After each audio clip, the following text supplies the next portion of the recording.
Hello everyone, आप सभी लोगों का स्वागत है टीचिंग परीक्षा के आज के इस वीडियो में, जिसके अंदर में फ्रेंड्स भारतीय राष्ट्रीय आंदोलन के बहुत सारे इंपॉर्टेंट क्वेश्चंस को हम लोग देखने वाले हैं। और पहला ही क्वेश्चन आप लोगों को ये बता देगा कि भाई किस तरीके से आज हम लोग क्वेश्चन सॉल्व करेंगे। तो चलिए जल्दी से हम लोग यहाँ पर में हमारे सेशन को शुरू करते हैं। जितने भी बच्चे जुड़ चुके हैं उन सभी लोगों का बहुत बहुत स्वागत है। जल्दी से आप सभी के सभी बता दीजिए क्या आप लोग एक्साइटेड हो आज के सेशन के लिए, ठीक है। क्योंकि देखिए पहला ही क्वेश्चन अगर आप लोगों ने आंसर कर दिया यहाँ पर में, तो मैं मान जाऊंगा कि आप लोगों ने सही से पढ़ा हुआ है। यहाँ पर जल्दी जल्दी से बताएंगे इस पर्टिकुलर क्वेश्चन का आंसर क्या होने वाला है, ठीक है। इस क्वेश्चन में बोला गया है कि किस तिथि को क्लीमेंट एटली ने घोषणा की थी कि जून 1948 तक ब्रिटिश भारत को छोड़ देगा। जल्दी से बताइए आप सभी के सभी।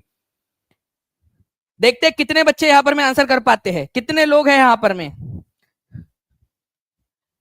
अब मैं जैसे कि देख पा रहा हूं फ्रेंड्स, यहां पर मैं अब तक मेरे पास में एक भी आंसर सही नहीं आया है। Not a single answer correct. मोए मोए हो गया आप सभी लोगों का, ठीक है।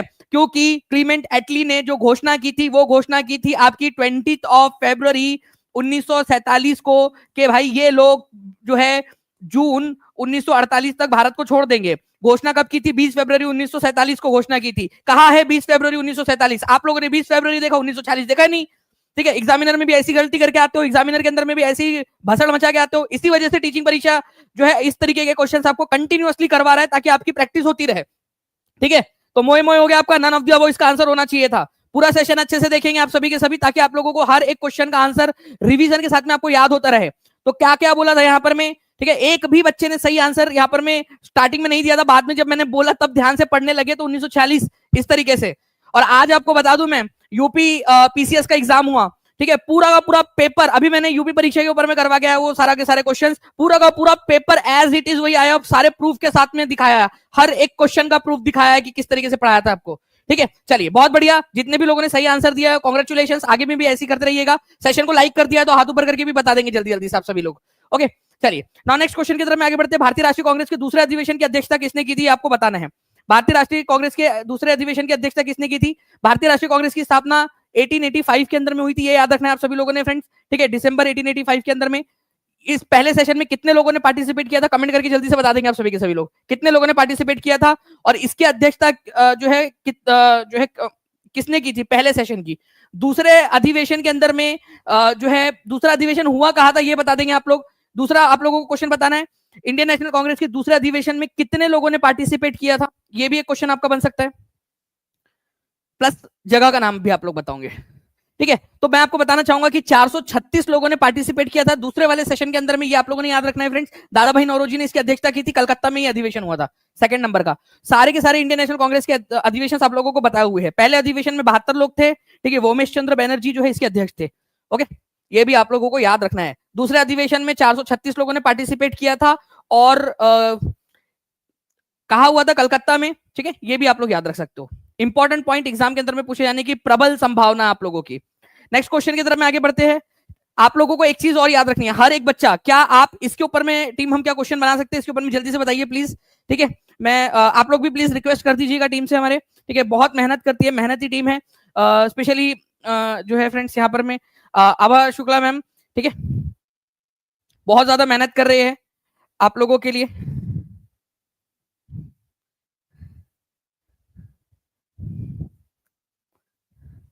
चलिए जल्दी जल्दी से बता देंगे यहाँ पर में।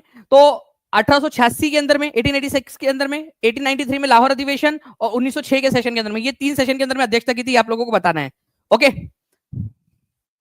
चलिए इसके ऊपर में क्वेश्चन बन जाना चाहिए मैम एक बार। बहुत बढ़िया क्वेश्चन बन सकता है कि कौन से सेशंस में अध्यक्षता की थी, ठीक है। एग्जामिनर पूछ सकता है। तो 436 लोगों ने इसमें पार्टिसिपेट किया था, ये याद रखना है आप लोगों ने। भारतीय राष्ट्रीय कांग्रेस ने दूसरे सत्र में कितने प्रतिभागियों ने पार्टिसिपेट किया था? जल्दी से आप लोग बता दीजिए, जल्दी से। ये क्वेश्चन का आंसर आप लोग कमेंट के अंदर में करोगे जल्दी से। जैसे कि मैं यहां पर मैं देख पा रहा हूं फ्रेंड्स, ठीक है, 500 से ज्यादा बच्चे हमारे साथ में जुड़ चुके हैं एकदम स्पीड में, और केवल 12 लाइक्स दूर है हम लोग 500 लाइक्स के टारगेट से, पहले वाले टारगेट से हमारे। तो जल्दी से सेशन को लाइक भी करते रहेंगे आप सभी के सभी लोग। तो भारतीय राष्ट्रीय कांग्रेस का दूसरा अधिवेशन कहा हुआ था और किसने अध्यक्षता की थी, और 436 लोग इसके अंदर में जुड़े हुए थे, ये आप लोगों का क्वेश्चन का आंसर हो जाएगा, ठीक है। चलिए नाउ नेक्स्ट क्वेश्चन। भारतीय राष्ट्रीय कांग्रेस के अधिवेशन की अध्यक्षता सबसे पहले किस मुसलमान ने की थी? भारतीय राष्ट्रीय कांग्रेस के पहले मुस्लिम अध्यक्ष कौन थे? ये क्वेश्चन पूछा गया था 70वीं बीपीएससी के अंदर में। Which Muslim first presided over the first session of the Indian National Congress? 70वीं बीपीएससी का क्वेश्चन, ठीक है। फर्स्ट सेकंड दोनों आप लोग बता देंगे। पहले नंबर के ऊपर में कौन थे? बदरुद्दीन तैयब जी थे। ये कब की थी इन्होंने, कब? जल्दी से आप लोग बताइए, आज का पीसीएस का यूपी पीसीएस का क्वेश्चन पेपर किसी ने देखा है कि? हाथ ऊपर करके बता दीजिए। एज इट इज पूरा का पूरा क्वेश्चन पेपर वही आया जो हम लोगों ने पढ़ा था, ठीक है। ऐसे ही आप लोगों का भी होने वाला है बीपीएससी टीआरई 4 के अंदर में, एडीओ के अंदर में, बीएसएससी, ठीक है, इंटर लेवल में, सारे एग्जाम्स के अंदर में ऐसे ही होने वाला है, आप देख लीजिएगा। तो दादा भाई नौरोजी ने सेकंड नंबर के सेशन के अंदर में अध्यक्षता की थी। तीसरे नंबर का सेशन हुआ था 1887 के अंदर में, और ये सेशन हुआ था मद्रास में। मद्रास आज का जो चेन्नई है, वहां पर में बदरुद्दीन तैयब जी ने की थी इसकी अध्यक्षता, ठीक है। तो आंसर इसका ऑप्शन नंबर बी हो जाएगा। कब? और ये भी प्लीज इसको भी लिखते जाइए आप सभी के सभी लोग कमेंट के अंदर में, ताकि ये सारी चीजें भी आप लोगों को याद हो जाए। नेक्स्ट क्वेश्चन की तरफ में आगे बढ़ते हैं फ्रेंड्स। आप लोगों के वंदे मातरम गीत जिसने उनकी आजादी की लड़ाई में भारत के देशभक्त सपूतों को बड़ी प्रेरणा प्रदान की, अंकित है। 41वीं बीपीएससी का क्वेश्चन, इतना लंबा चौड़ा क्वेश्चन पूछने की क्या जरूरत थी? एग्जामिनर भाई साहब डायरेक्ट पूछ लेते हमसे कि वंदे मातरम कहाँ लिखा हुआ है, हम डायरेक्टली ऐसी नींद में उठ के बता देते आनंद मठ के अंदर में लिखा हुआ है, ठीक है। हम डायरेक्टली बता देते 1882 के अंदर में सन्यासी आंदोलन हुआ था, ठीक है, जिसके आधार पर 1882 का जो भारत के अंदर में 17वीं शताब्दी के अंदर में जो सन्यासी आंदोलन हुआ था, उसी के ऊपर में आधारित आनंद मठ जो है, ये एक पूरी की पूरी देशभक्ति से ओतप्रोत कहानी बंकिम चंद्र चटर्जी ने लिखी है, ठीक है। आंसर इसका ऑप्शन नंबर ए हो जाएगा, ठीक है। मैंने आपको बताया भी था कि वंदे मातरम गीत का इंग्लिश में अनुवाद किसने किया था?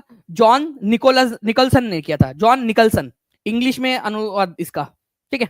चलिए, अच्छा, वंदे मातरम गीत पहली बार कब गाया गया था? भारतीय राष्ट्रीय कांग्रेस के कौन से अधिवेशन में गाया गया था वंदे मातरम गीत? ठीक है, वंदे मातरम सुजलाम सुफलाम मलयज शीतलाम वंदे मातरम 1896 के कलकत्ता अधिवेशन के अंदर में पहली बार गाया गया था। इसके अध्यक्ष थे रहीमतुल्लाह एम सयानी। वंदे मातरम गीत पहली बार गाया गया था, ठीक है, ये भी याद रखना है आप सभी लोगों ने। ओके, चलिए, भारत का आर्थिक इतिहास ये किसने लिखा है? Economic history of India. Very very very important question, ठीक है, बहुत इंपॉर्टेंट है ये क्वेश्चन, इसको मार्क करिए आप लोग।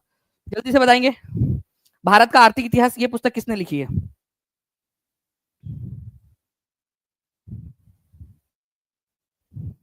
बहुत ही इंपॉर्टेंट है। इन्होंने कौन से सेशन की अध्यक्षता की थी ये भी बता देना है आप लोगों ने। ओके, तो भारत का आर्थिक इतिहास बहुत ज्यादा इंपॉर्टेंट क्वेश्चन, आरसी दत्त, ठीक है, रमेश चंद्र दत्त जो थे इन्होंने की थी, ठीक है। और इसके इन्होंने ये लिखा था पुस्तक भारत का आर्थिक इतिहास, economic history of India, plus 15 number का जो इंडियन नेशनल कांग्रेस का सेशन था जो कि 1899 के अंदर में हुआ था। कहां पर में हुआ था ये भी आप लोगों को लिखना है, ठीक है। इंडियन नेशनल कांग्रेस के 1899 की अध्यक्षता किसने की थी? आरसी दत्त ने की थी, ठीक है। कहां पर में हुआ था ये सेशन? लखनऊ के अंदर में, लखनऊ में। ये भी आप लोगों के लिए इंपॉर्टेंट हो जाता है, ठीक है। आरसी दत्त इंपॉर्टेंट क्वेश्चन है, प्लीज इसको याद रखिएगा आप सभी के सभी लोग। ओके, चलिए नेक्स्ट क्वेश्चन की तरफ में हम लोग आगे बढ़ते हैं फ्रेंड्स। आप लोगों का दादा भाई नौरोजी ब्लैंक में कांग्रेस के अध्यक्ष थे। जल्दी बताइए इस पर्टिकुलर क्वेश्चन का आंसर क्या होने वाला है।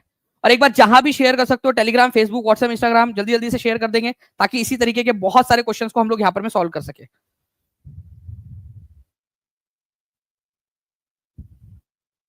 जल्दी से बताइए कि कौन से सेशन के अंदर में अध्यक्षता की थी दादा भाई नौरोजी ने।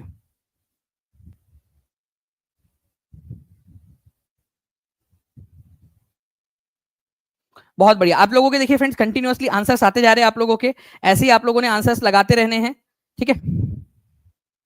तो मैं अगर इस पर्टिकुलर क्वेश्चन की बात करूं, दादा भाई नौरोजी, ठीक है, 1886 में अध्यक्षता की थी, लाहौर में की थी उन्होंने 1893 में, और कलकत्ता में भी की थी 1906 के अंदर में। तो आंसर क्या हो जाएगा यहां पर में? अब आप लोग आंसर लगाइए जल्दी से, ठीक है। अब आंसर आप लोगों के द्वारा लगाना है। तो आंसर जो है फ्रेंड्स इसका हो जाएगा मोर than one of the above. ऐसे क्वेश्चंस पूछे जा सकते हैं, ठीक है। तो थैंक यू वेरी मच अब मैम, इतने स्पीड में ये क्वेश्चन बनाकर यहाँ पर मैं लगाने के लिए बहुत बहुत शुक्रिया आपका। चलिए फ्रेंड जल्दी से हम लोग आगे बढ़ते हैं यहाँ पर में हमारे नेक्स्ट क्वेश्चन की तरफ में। 1938 के हरिपुरा अधिवेशन में किसकी अध्यक्षता में राष्ट्रीय योजना समिति की स्थापना की गई थी? मैं आप लोगों को बता दूं फ्रेंड्स, ये क्वेश्चन को आप very very very important mark करेंगे आप सभी के सभी लोग। ये क्वेश्चन एग्जाम के अंदर में आप लोगों का आएगा, ये क्वेश्चन को आप सुपर डुपर इंपॉर्टेंट मार्क करिए। देखिए 1938 के हरिपुरा सेशन के अंदर में, 1938 का सेशन कहा हुआ था हरिपुरा गुजरात के अंदर में। इस अधिवेशन के अध्यक्ष थे सुभाष चंद्र बोस। सुभाष चंद्र बोस इस सेशन के अध्यक्ष थे। लेकिन जब ये नेशनल प्लानिंग कमेटी बनाई सुभाष चंद्र बोस ने, तो उसका चेयरमैन किसको बनाया था उन्होंने? इसका चेयरमैन किसको बनाया था? ये क्वेश्चन आप लोगों से पूछा जा रहा है। समिति का पूछा है आप लोगों से कि समिति का चेयरमैन कौन था। ओके, कितने लोगों ने सही आंसर लगाया है मुझे बताइएगा जरूर। जवाहरलाल नेहरू आंसर होगा।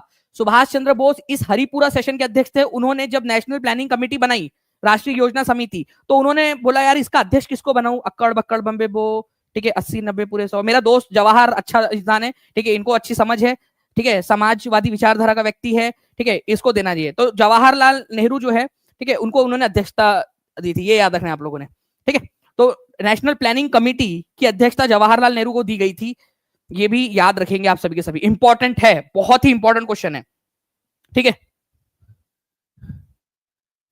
नाउ नेक्स्ट क्वेश्चन की तरफ में हम लोग आगे बढ़ते हैं फ्रेंड्स। आप लोगों के आपको बताना है कि 1905 में बंगाल के स्वदेशी और बहिष्कार आंदोलन का समर्थन किस कांग्रेस अधिवेशन में किया गया था, ठीक है, ध्यान से समझिए आप लोग। 1905 में बंगाल के स्वदेशी और बहिष्कार आंदोलन का, ठीक है, बंगाल के लिए स्वदेशी आंदोलन चलाया गया था बंगाल के विभाजन के विरोध में, और बहिष्कार आंदोलन किया गया था, आपको पता है। तो ये कांग्रेस की कौन सा अधिवेशन था जिसके अंदर में ये एक्सेप्ट किया गया था कि भाई हमें ये करना है, स्वदेशी आंदोलन चलाना है।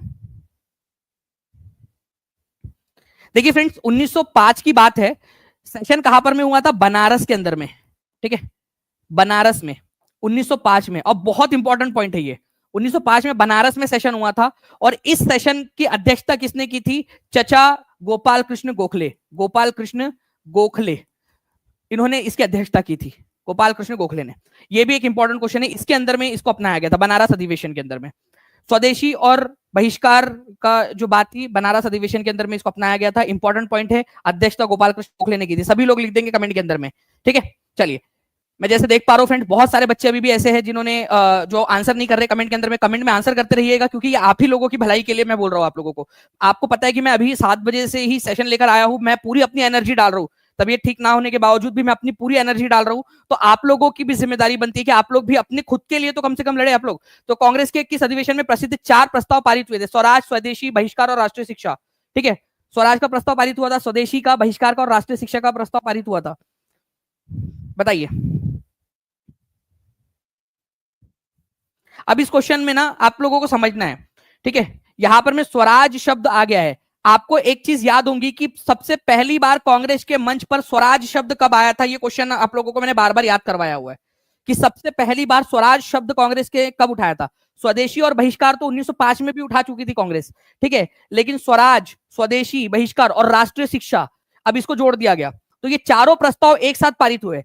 1905 में केवल ये 2 प्रस्ताव पारित हुए थे, ठीक है, ये केवल ये 2 प्रस्ताव, स्वराज, स्वदेशी, बहिष्कार और राष्ट्रीय शिक्षा के ऊपर में बल दिया जाएगा। ये वाला प्रस्ताव 1906 में हुआ था, और 1906 के कलकत्ता अधिवेशन के अध्यक्ष का नाम आप लोग बताएंगे मुझे, ठीक है, जल्दी से प्लीज बताइए, इसके अध्यक्षता किसने की थी 1906 के कलकत्ता अधिवेशन के अंदर में, फास्ट।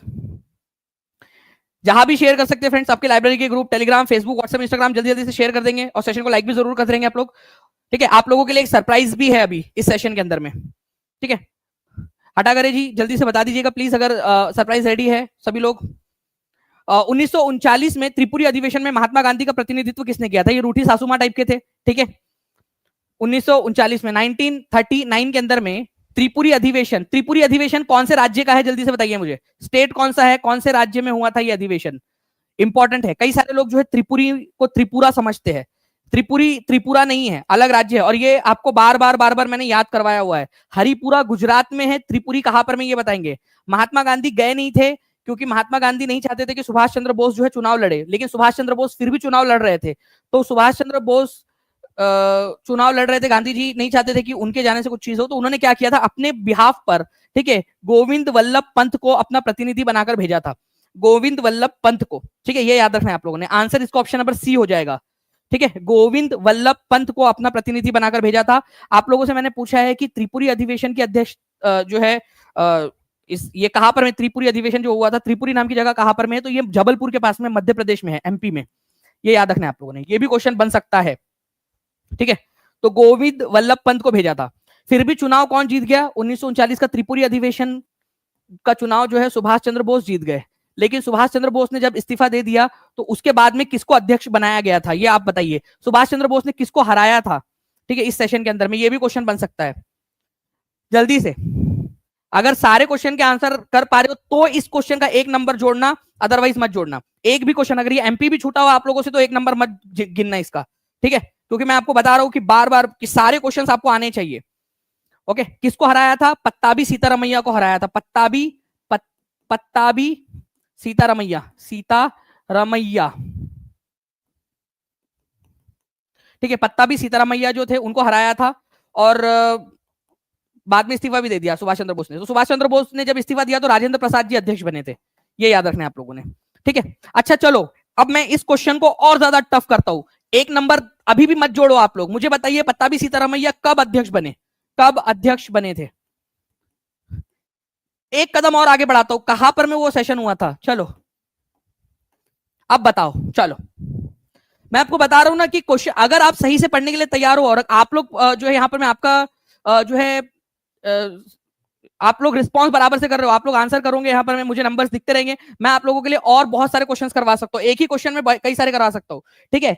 अध्यक्ष कब बने थे ये, 1948 में, आजादी के बाद में, ठीक है, जब चुनाव हुए पहली बार कांग्रेस के, तो उसके अध्यक्ष बने थे जयपुर के अंदर में, ओके, जयपुर के अंदर में, ये भी याद रखना आप लोगों ने। पत्ताभी सीतारामैया, पत्ताभी सीतारामैया को official historian of Indian National Congress भी कहा जाता है, इंडियन नेशनल कांग्रेस का अधिकृत इतिहासकार, इन्होंने मतलब इंडियन नेशनल कांग्रेस का जब जो है वो पूरा सिलसिलेवार तरीके से उनको अपॉइंट किया गया था कि लिखने के लिए, ठीक है। तो ये भी एक इंपॉर्टेंट पॉइंट है, सारे के सारे अगर आपने सही किए तो एक नंबर जोड़ना आप लोग। उसके बाद में बताइए कि आप लोग, चलो अभी भी एक नंबर मत जोड़ो, 1939 में त्रिपुरी अधिवेशन में इस्तीफा देने के बाद में सुभाष चंद्र बोस ने कौन से संगठन की स्थापना की थी, उसका पहला सेशन कहां पर में हुआ था, ये भी बता दीजिए आप लोग, ठीक है। तब अगर ये सारे क्वेश्चन के आंसर सही कर दिए तो एक नंबर जोड़ो अपने, एक नंबर इसका काउंट करो आप लोग। चलिए आगे बढ़ते हैं हम लोग यहाँ पर में नेक्स्ट क्वेश्चन की तरफ में friends. Who was accused of murder of doctor Lyall the deputy opium agent of Patna opium agency. Doctor Lyall की हत्या किसके के आरोप, मतलब किस को आरोपित किया गया था डॉक्टर लायल की हत्या के लिए।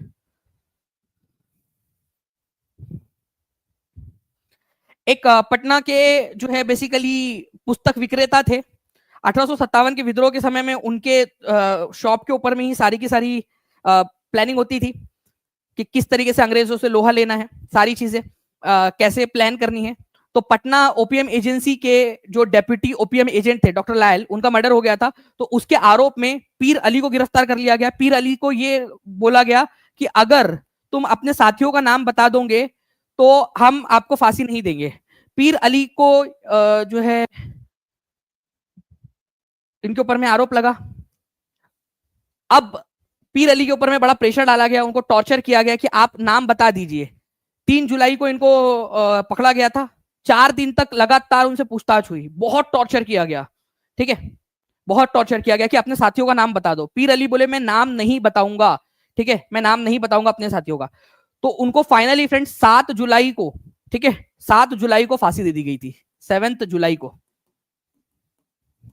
1857 को फांसी दे दी गई, लेकिन बंदे ने नाम नहीं बताया आखिरी तक अपने साथियों का, पीर अली खान, ओके, पटना के पुस्तक विक्रेता।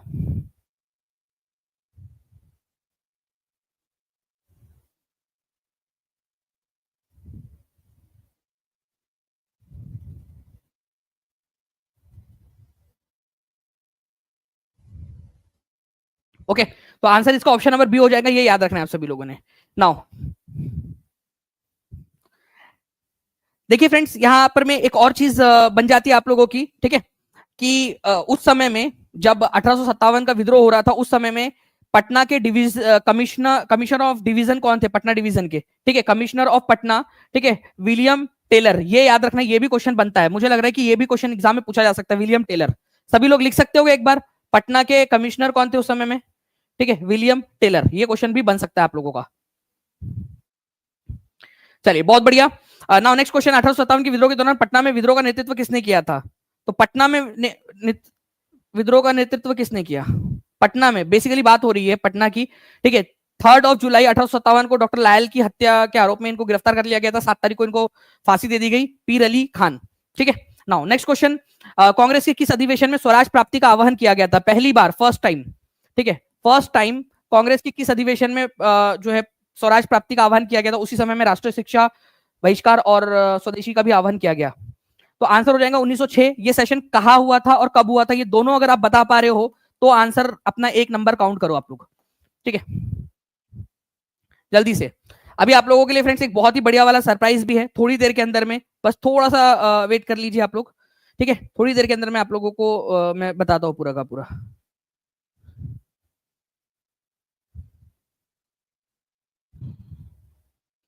चलिए नेक्स्ट क्वेश्चन की तरफ में हम लोग आगे बढ़ते हैं फ्रेंड्स। 1922-23 में मुंगेर में किसान सभा का आयोजन किसने किया था? Very very very important question, इसको सुपर डुपर इंपॉर्टेंट मार्क करो आप लोग, super duper important question mark करेंगे आप सभी लोग। इसका पोल भी दे दीजिए प्लीज, और जल्दी जल्दी से सेशन को लाइक एंड शेयर करते रहेंगे फ्रेंड, जहां भी आप लोग शेयर कर सकते हो, ताकि ऐसे ही हम लोग बहुत सारे क्वेश्चन हम लोग कर सके जी। चलिए देखिए, अगर मैं बात करूं 1922-23 में मुंगेर में किसान सभा का आयोजन किसने किया था, तो 1922-23 में मुंगेर में किसान सभा का आयोजन जो है श्री कृष्ण सिंह, ठीक है, और मोहम्मद जुबैर, इन्होंने किया था। तो आंसर क्या हो जाएगा अगर मान लीजिए इस तरीके से क्वेश्चन आता है आपका, ठीक है, श्री कृष्ण सिंह और मोहम्मद जुबैर, और ये एग्जाम में आया हुआ क्वेश्चन है आपका, तो आंसर क्या होगा इसका? तो आंसर इसका ऑप्शन नंबर ई हो जाएगा, ठीक है। तो more than one of the above is the correct answer, ठीक है, ये याद रखना आप लोगों ने, more than one of the above, तो E is the correct answer, ठीक है, more than one of the above, इस तरीके से भी, ठीक है। तो answer is option number E, Shri Krishna Singh और मोहम्मद जुबैर, ठीक है, शाह मोहम्मद जुबैर। मुंगेर के अंदर में किसान सभा का आयोजन 22-23 के अंदर में, 1922-1923 के अंदर में किसने किया था? Okay, more than one of the above answer होगा, और ये एग्जाम के अंदर में आया हुआ क्वेश्चन है 63वीं बीपीएससी में, वापस से रिपीट होने के बहुत अधिक चांसेस है इसके, इसीलिए आपको बोलो प्लीज इसको याद रखिएगा। सूरत में 1907 के भारतीय राष्ट्रीय कांग्रेस के अधिवेशन की अध्यक्षता किसने की थी? इसको भी आप लोग इंपॉर्टेंट मार्क करिए, ठीक है। इसके अंदर में आपको बताना है कि रनर अप कौन रहा, रनर अप, रनर अप का मतलब होता है किसने, कौन हारा था ये चुनाव,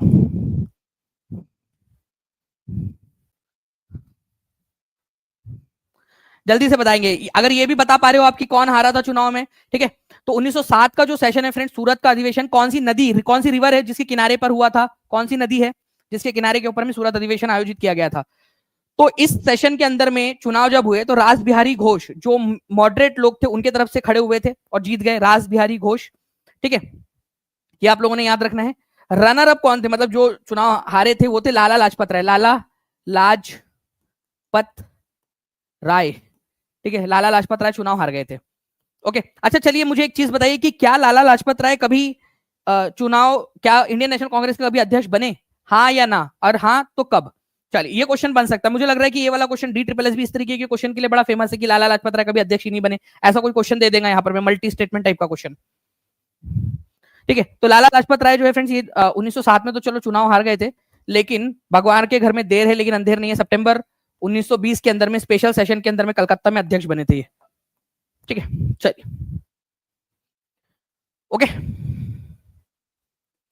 तो 1907 में और 1908, ठीक है, उसके बाद में जो सेशन हुआ उसमें भी रास बिहारी घोष ही अध्यक्ष थे, उन्होंने कंटिन्यू किया था। रिवर कौन सी थी? तापी रिवर या ताप्ती रिवर जिसको आप लोग बोलते हो, उसके किनारे पे ही हुआ था। सूरत शहर ताप्ती नदी के किनारे पे बसा हुआ है, ठीक है, ये भी याद रख लीजिएगा आप लोग। चलिए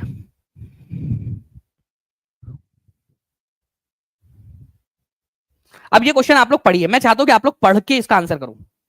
1000 लाइक से बहुत ज्यादा पास में हम लोग, जिन बच्चों ने सेशन को लाइक कर दिया एक बार हाथ ऊपर करके जरूर बता दीजिएगा प्लीज। एक बार टीम से मैं रिक्वेस्ट करूंगा कि सरप्राइज को भी आप जल्दी से कर लीजिए अरेंज, बच्चों के लिए, बच्चे वेट कर रहे हैं। ओके, तो 1907 में सूरत अधिवेशन में अध्यक्ष के चयन को लेकर भारतीय राष्ट्रीय कांग्रेस की उदारवादियों और गर्मपंथियों में विभाजित हो गई थी। उदारवादियों के समर्थन से किसे अध्यक्ष चुना गया था?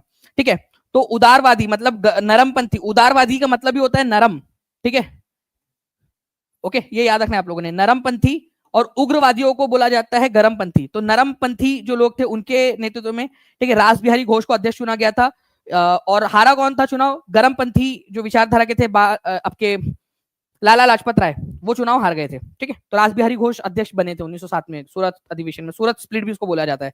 चौरी चौरा घटना को, चौरी चौरा जो घटना, यार आंसर बता दिया मैं, असहयोग आंदोलन के दौरान अपनी हिमालय जैसी भूल, ठीक है, बताया था गांधी जी ने। किस घटना के बाद गांधी जी ने असहयोग आंदोलन को, अच्छा कौन से आंदोलन को गांधी जी ने अपने हिमालय वाली भूल बताया था कि हिमालय की तरह बड़ी भूल है मेरी ये?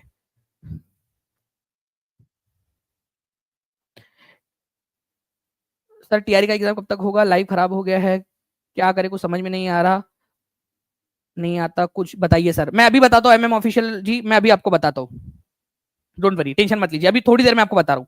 आपको पता है आप लोगों के पास में बहुत सारी अपॉर्चुनिटीज है। मैंने आप लोगों के लिए एक सेशन लिया था जिसमें आपको बताया कि कौन कौन सी अपॉर्चुनिटीज है अभी आपकी जो चल रही है। इसके अलावा दिसंबर में एक और बड़ी अपॉर्चुनिटी आप लोगों के पास में आने वाली है, वो है आरआरबी ग्रुप डी की एग्जाम की। ठीक है, तो उसकी भी आप लोगों के लिए फ्री ऑफ कॉस्ट, पूरा कंप्लीट फ्री, पूरा कंप्लीट कंप्लीट मतलब कंप्लीट फ्री ऑफ कॉस्ट आप लोगों के लिए कोर्स हम लेकर आ रहे हैं आरआरबी परीक्षा के ऊपर में। आप आरआरबी परीक्षा सर्च करोगे तो आपको यूट्यूब चैनल भी मिल जाएगा, टीचिंग परीक्षा का ही चैनल है। ठीक है, उसमें भी आपको सारी की सारी चीजें मिल जाएंगी आपको। ठीक है, चलिए। तो 1916 में भारतीय राष्ट्रीय कांग्रेस के लखनऊ अधिवेशन की अध्यक्षता किसने की थी, ये बताना है आप लोगों ने, जल्दी से बताइए। यहां पर में 1916 में भारतीय राष्ट्रीय कांग्रेस के लखनऊ अधिवेशन की अध्यक्षता किसने की थी? 1916 में भारतीय राष्ट्रीय कांग्रेस का अधिवेशन कहां हुआ था? लखनऊ में हुआ था। ठीक है, और इसकी अध्यक्षता की थी मोहनदास करमचंद गांधी ने नहीं, मोतीलाल नेहरू ने नहीं, चंद्रवाकर ने भी नहीं की थी, अंबिका चरण मजूमदार ने की थी। D is the correct answer. ठीक है, अंबिका चरण मजूमदार, ये आप लोगों ने याद रखना है, इंपॉर्टेंट है। अंबिका चरण मजूमदार, ये सेशन लखनऊ में हुआ था। इंडियन नेशनल कांग्रेस और मुस्लिम लीग का संयुक्त सेशन था। इंडियन नेशनल कांग्रेस का अध्यक्ष आपने बता दिया अंबिका चरण मजूमदार है। मुझे बताइए मुस्लिम लीग की अध्यक्षता किसने की थी? मुस्लिम लीग की अध्यक्षता किसने की थी इस सेशन के अंदर में? जल्दी से आप लोगों का आंसर 30 सेकंड के अंदर में आ जाना चाहिए आप लोगों का। तो मुस्लिम लीग की अध्यक्षता जो है मोहम्मद अली जिन्ना ने की थी, ये याद रखना आप लोगों ने। मोहम्मद अली जिन्ना ने मुस्लिम लीग की अध्यक्षता उस सेशन में 1916 के अंदर में। एक और चीज आपको बता दूं, इसी चीज की वजह से ये मुस्लिम लीग की अध्यक्षता मोहम्मद अली जिन्ना ने की थी। इन्होंने अप्रोच किया था कि इंडियन नेशनल कांग्रेस और मुस्लिम लीग का सेशन एक साथ होना चाहिए, एकता दिखाने के लिए। ठीक है, इसी वजह से हमारी भोली भाली सरोजनी नायडू ने मोहम्मद अली जिन्ना को हिंदू मुस्लिम एकता का एम्बेसडर बोल दिया था, राजदूत। हिंदू मुस्लिम एकता का राजदूत मोहम्मद अली जिन्ना को किसने कहा था? हिंदू मुस्लिम एकता का राजदूत कहा था सरोजनी नायडू ने। किसको कहा था? ठीक है, मोहम्मद अली जिन्ना को कहा था सरोजनी नायडू ने। ठीक है, भोली सी है बेचारी, उन्होंने कह दिया। ठीक है, बाद में पता नहीं क्यों जेलेसी, आपको पता है ना नेहरू के साथ में जो जेलेसी हुई और बाकी लोगों को आगे बढ़ते हुए देखते हुए जेलेसी होती तो क्या क्या कर सकता है इंसान। ठीक है, जेलेसी के अंदर में तो जेलेसी जलन, ये चीज है इंसान को एक अलग ही दिशा में लेके चले गई। कहा इनको कहा जाता था हिंदू मुस्लिम एकता का राजदूत, और ये सारी चीजें जेलेसी की वजह से फिर अलग हो गए और अलग अलग चीजें। 1916 में कांग्रेस के लखनऊ अधिवेशन में उदारवादी और गर्मपंथी दोनों नेता एकजुट हुए, इसकी अध्यक्षता किसने की थी? अब देखिए यहां पर मैं क्वेश्चन घुमा के पूछा है, लेकिन आपको समझ में आना चाहिए कि क्या है।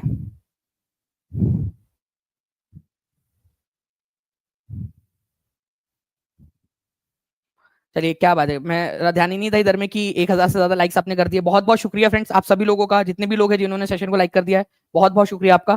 ठीक है, और जिन बच्चों ने शेयर कर दिया उनका भी बहुत बहुत शुक्रिया। देखिए यहाँ पर मैं 1916 में कांग्रेस के लखनऊ अधिवेशन की अध्यक्षता जो है फ्रेंड्स आप लोगों ने याद रखना है अंबिका चरण मजूमदार ने की थी। ठीक है, इसी के अंदर में गरम दल और नरम दल जो कि 1907 में अलग हो गए थे वो वापस से मिल गए। ठीक है, अंबुजा सीमेंट से नहीं बनी थी वो दीवार, इसलिए टूट गई। निम्नलिखित में से किस अधिवेशन के लिए कांग्रेस ने अपनी पहली महिला अध्यक्ष चुनी थी? कौन सा अध्यक्ष अधिवेशन था जिसके अंदर में पहली महिला अध्यक्ष चुनी गई थी? ठीक है, तो 1917 का कलकत्ता अधिवेशन था जिसके अंदर में एनी बेजेंट जो है इनको अध्यक्ष चुना गया था, एनी बेजेंट को। ठीक है, तो ये भी याद रखना है, एनी बेजेंट अध्यक्षा चुनी गई थी। ठीक है, वो इंडिया कब आई थी? 1893 के अंदर में भारत में आई थी, थियोसॉफिकल सोसाइटी का पार्ट बनकर। ओके, थियोसॉफिकल सोसाइटी का पार्ट बन के आई थी। थियोसॉफिकल सोसाइटी के बारे में अगर मैं थोड़ा सा डीप में लेके चलूं, 1875 में थियोसॉफिकल सोसाइटी की स्थापना मैडम ब्लावत्स्की और कर्नल, ठीक है, कर्नल ऑलकोट इन्होंने की थी। मैडम ब्लावत्स्की और कर्नल ऑलकोट, न्यूयॉर्क के अंदर में स्थापना हुई थी। बाद में एनी बेसेंट इसकी जब अध्यक्ष बनी तो उन्होंने अपना जो इसका थियोसॉफिकल सोसाइटी का जो हेडक्वार्टर है भारत में अडियार, मद्रास के पास में अडियार नाम की जगह, वहां पर में शिफ्ट कर दिया था। ये जो हमारे चचा की लड़की थी एनी बेसेंट, ठीक है, इनके अखबार के नाम आप लोग यहाँ पर में जल्दी से इसको देखिए और लिखिए, जल्दी से हर एक बच्चा लिखेगा। खुद से पढ़ के जब लिखोगे ना, ठीक है, तो आप लोगों को जो है ज्यादा लंबे समय तक याद रहेंगे। जल्दी से लिखिए आप सभी के सभी लोग, एनी बेसेंट के दोनों अखबारों के नाम लिखेंगे आप सभी के सभी, जल्दी से सभी लोग लिखिए। ठीक है, कॉमनवेल्थ और न्यू इंडिया, वेरी गुड, बहुत बढ़िया। जिन बच्चों ने लिख दिया है कॉन्ग्रेचुलेशन, आप लोग एक कदम आगे बढ़ चुके हो। बिहार में किस स्थान पर भारतीय राष्ट्रीय कांग्रेस का 1922 का अधिवेशन हुआ था? 47वीं बीपीएससी में, बीपीएससी ऑडिटर में, डीएसीओ की एग्जाम के अंदर में आया हुआ क्वेश्चन, और इसके अलावा और भी बहुत सारी जगहों पे आया हुआ है। तो बिहार में किस स्थान पर भारतीय राष्ट्रीय कांग्रेस का 1922 का अधिवेशन हुआ था? तो ये हुआ था गया के अंदर में। इसके अध्यक्ष कौन थे? ये भी क्वेश्चन पूछा जा सकता है आप लोगों से, तो जल्दी जल्दी से बता देंगे कि इसकी अध्यक्षता किसने की थी। तो अध्यक्षता की थी फ्रेंड्स चित्तरंजन दास, ठीक है, देश बंधु चित्तरंजन दास जी ने इसकी अध्यक्षता की थी गया अधिवेशन की, ठीक है। गया का नाम बदल के क्या कर दिया गया, जल्दी से आप लोग बताएंगे। गया शहर का नाम बदल गया है, गया शहर का नाम क्या कर दिया गया है, जल्दी से कमेंट करके बताएंगे आप सभी के सभी लोग। ओके चलिए आगे बढ़ते हैं हम लोग यहाँ पर। मैं नेक्स्ट क्वेश्चन की तरफ में हमारे आपको बता दूं कि आरआरबी ग्रुप डी, ठीक है, GK GS plus current affairs आप लोगों का फ्रेंड्स एक बड़ी अपॉर्चुनिटी आप लोगों के लिए आने वाली है। जो है ऑलरेडी रेलवे ने ये घोषणा कर रखी है कि एक वैकेंसी वो लोग निकालेंगे। जैसे ही ये वैकेंसी खत्म होगी 17 नवंबर से पेपर होने वाला है, ठीक है। 17 नवंबर से जो पेपर आप लोगों का होने वाला है, उसके बाद पेपर के तुरंत बाद आरआरबी एक नई वैकेंसी, बड़ी वाली वैकेंसी निकालेगा। और आप लोगों के लिए आरआरबी का भी जो 17 नवंबर से पेपर होने वाला है, उसके लिए पूरे के पूरा कोर्स आपके लिए फ्री है, ठीक है, आरआरबी परीक्षा के ऊपर में। मैं यहाँ पर मैं चाहूंगा कि कुलदीप सर और पवन सर जो हम लोग यहाँ पर में पढ़ेंगे वो भी आ जाए यहाँ पर में सर प्लीज, ठीक है। आप लोग भी स्वागत करिए। और आप लोगों से सभी से चाहूंगा कि आप लोग आरआरबी जो परीक्षा है चैनल को सर्च करिएगा, ठीक है। आपको डिस्क्रिप्शन में लिंक भी मिल जाएंगे, उसको चैनल को सब्सक्राइब जरूर कर देना है आपने, ताकि आप लोगों को सारे सेशंस मिल सके। जी सर बता सकते हैं सर आप कि हम किस तरीके से पढ़ने वाले हैं सारी चीजों में? आपके पास में माइक है। जी जी सर बिल्कुल। देखिए ऐसा होता है ना कि जब कभी भी कोई ट्रांजिशन होता है एजुकेशन का, है ना, उस टाइम पे बहुत सारी दिक्कतें आती है बच्चों को पढ़ने के लिए, पर आपको एक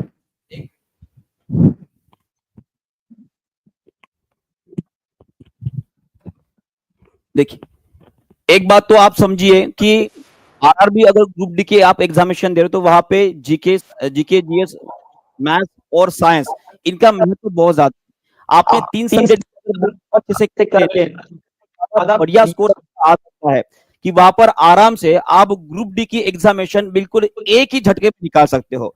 और ग्रुप डी की एग्जामिनेशन जैसे कि आप सभी को पता कि हम टीचिंग एग्जामिनेशन में इतना ऊपर के लेवल तक हम पढ़ा रहे हैं, और टीचिंग एग्जामिनेशंस में जितना भी कंटेंट हमारे टीचिंग परीक्षा की ओर से दिया जा रहा है वो इतना हाई लेवल का होता है कि उसमें कुछ एड ऑन अगर कर दे, उसमें से क्या पढ़ना है अगर आपको इतना भी समझ में आ जाए तो लगभग 30 दिन के अंदर या 1 महीने के अंदर जो है हम आराम से पढ़ाई करके हमारी ग्रुप डी की एग्जामिनेशन आराम से फोड़ सकते हैं।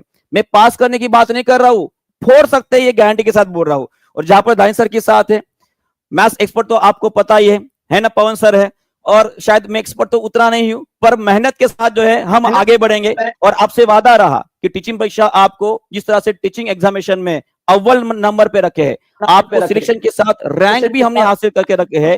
तो जो जितनी भी कम वैकेंसी हमारे ग्रुप डी में आई है वहां पे भी आपका सिलेक्शन पक्का करने का और वहां पे मेहनत के साथ आगे बढ़ने के लिए टीचिंग परीक्षा हमेशा आपको साथ देगी। और आपको बताना चाहूंगा कि यहाँ पर और बेहतर और बढ़िया से मेहनत करके हम आगे बढ़ेंगे, ठीक है। चलिए थैंक यू। पवन सर मैं चाहूंगा कि पवन सर भी आपको बताएं, और आप लोगों के लिए जो बड़ी वैकेंसी आने वाली है फ्रेंड्स, कई सारे बच्चे हैं जो चाह रहे हैं कि आप लोगों के बहुत सारे आपके लिए निकाला जाए। तो आरआरबी तो हमने पूरा ही फ्री कर दिया आप सभी लोगों के लिए। आपके आरआरबी परीक्षा चैनल यूट्यूब चैनल है, उसके ऊपर में सारी चीजें फ्री आपको मिलेंगी। टीचिंग परीक्षा के एप्लीकेशन के ऊपर में उसकी पीडीएफ, उसके क्विज, वो भी सारा कुछ आप लोगों को फ्री ऑफ कॉस्ट मिलने वाला है। तो चैनल को सब्सक्राइब आज ही जाके जरूर कर लीजिएगा आप सभी के सभी। जी सर। प्यारे परीक्षार्थियों, दोस्तों, जैसा कि हम लोगों को आप लोगों को पता है कि कितनी भी बड़ी मंजिल अगर है तो उसकी शुरुआत एक बहुत छोटे से कदम से होती है। तो फाइनली हम ये कल से अपना पहला कदम रख रहे हैं और ये प्रॉमिस करते हैं कि जब तक मंजिल नहीं मिलेगी इस कदम को ऐसे ही हम लोग कंटिन्यू करेंगे। ये प्रॉमिस है टीचिंग परीक्षा का हर एक बच्चे के साथ, ठीक है। तो कल से ये शानदार शुरुआत हम लोग करने जा रहे हैं आप सारे बच्चों के साथ में, और ये प्रॉमिस करते हैं कि मेहनत के लिए टीचिंग परीक्षा हमेशा जाना जाता है, कंटेंट क्वालिटी के लिए हमेशा जाना जाता है, और ऐसे ही आरआरबी में नंबर 1 बनकर रहेगा। ये हमारा प्रॉमिस है आप लोगों के साथ। क्यों? क्योंकि हम दिन रात मेहनत करना जानते हैं, मेहनत में कोई बीट नहीं कर सकता, ये बात हम गारंटी से कहते हैं। अपने कंटेंट में दम रखते हैं, अपनी क्वालिटी में दम रखते हैं और अपनी मेहनत पर हमेशा विश्वास रखते हैं। तो कल से हम लोग एक शानदार सीरीज स्टार्ट करने वाले हैं पूरे आरआरबी की। पहला कदम पूरी जी और जान से करेंगे और एंड तक यही मोमेंटम बना रहेगा इसको लेकर। क्लियर है? तो आप सब लोगों को टाइमिंग बता देता हूं मैं।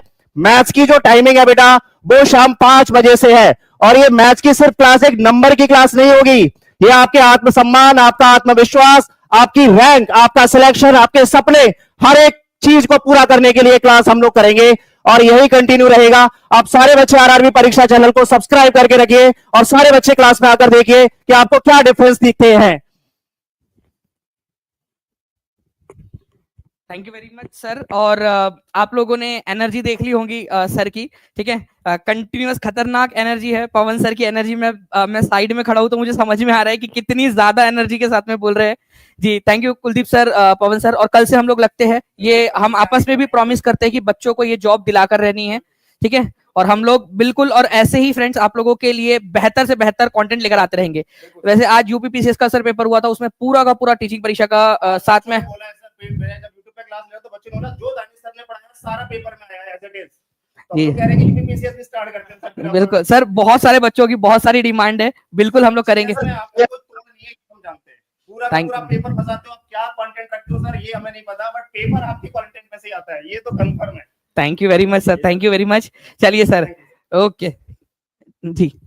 कुलदीप सर कुछ कहना चाहते हैं आपसे?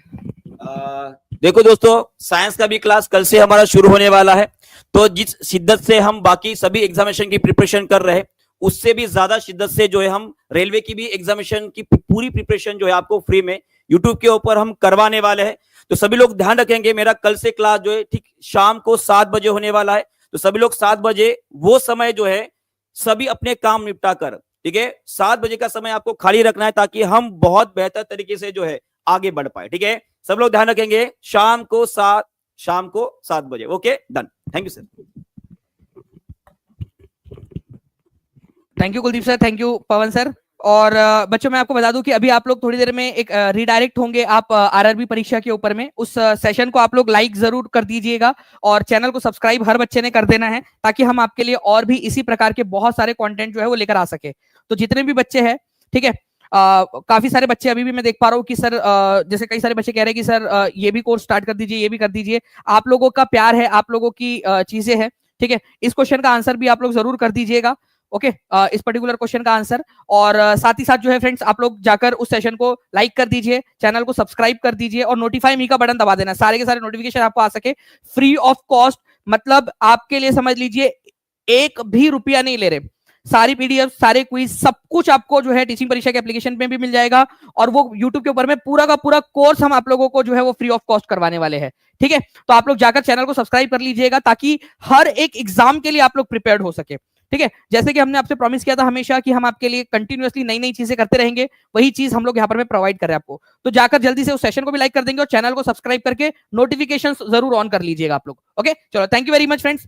कल भी मिलते हैं हम लोग, कल 2 बजे भी मिलेंगे और कल हम लोग 3 बजे जो है आप लोगों की आरआरबी की पहली क्लास की किस तरीके के क्वेश्चन आते हैं वो भी मैं आप लोगों को बताऊंगा कल, ठीक है, ओरिजिनल क्वेश्चंस के साथ में। Thank you very much, take care and bye, God bless you all, जय हिंद। और एक बार जरूर लिख दीजिएगा वहां पर में जाकर, एक लिख दीजिएगा कि एक पोस्ट आपकी पक्की है उसमें से भी, ठीक है। ये एक पोस्ट आपकी पक्की है, ये अगर आपने अपने आप से वादा कर लिया तो मैं आप लोगों को बता रहा हूं कि सारी पूरी टीचिंग परीक्षा की टीम दिन रात लग जाएंगी आप लोगों को। जी हाँ, वाईटी पर पूरा का पूरा सिलेबस, आरआरबी ग्रुप डी का आपको पूरा का पूरा सिलेबस कराया जाएगा फ्री ऑफ कॉस्ट, बिल्कुल फ्री ऑफ कॉस्ट, ठीक है, ठीक है। चलिए, तो आप लोग जाकर जल्दी से सेशन को सब्सक्राइब, सेशन को लाइक कर देंगे, चैनल को सब्सक्राइब भी जरूर कर दीजिएगा आरआरबी परीक्षा को। Thank you very much friends.